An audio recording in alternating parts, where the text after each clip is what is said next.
নমস্কার, আমি doctor Narayan Roy, consultant homeopathic physician. আমি আজকে হাঁটু ব্যথা সম্পর্কে দু একটি কথা বলবো। কম বেশি আমরা সবাই হাঁটুর ব্যথা কম বেশি ভুগি। হাঁটু ব্যথা কীভাবে হয় এটা আমাদের জানতে হবে। প্রথম কথা বলি, হাঁটুর ব্যথা বিভিন্ন কারণে হতে পারে। প্রথমত বার্ধক্যজনিত, বয়স বাড়ার সাথে সাথে আমাদের ক্যালসিয়ামের ঘাটতি ঘটে। এক্ষেত্রে আমাদের হাঁটুর ক্যালসিয়াম কমে যায়, হাড়ের ক্যালসিয়াম কমে যায়। এক্ষেত্রে বিশেষ করে মহিলারা হাঁটুর ব্যথার সমস্যায় ভোগেন।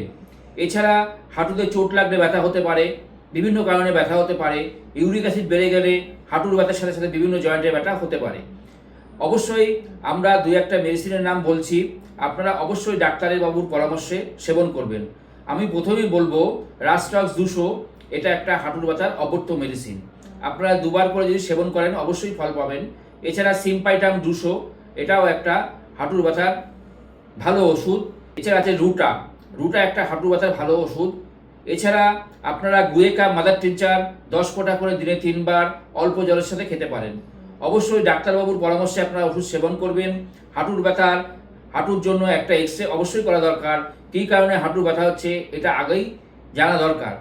সেইভাবে যদি আপনারা ওষুধ সেবন করতে পারেন, হোমিওপ্যাথিক চিকিৎসা করতে পারেন, অবশ্যই উপকার পাবেন।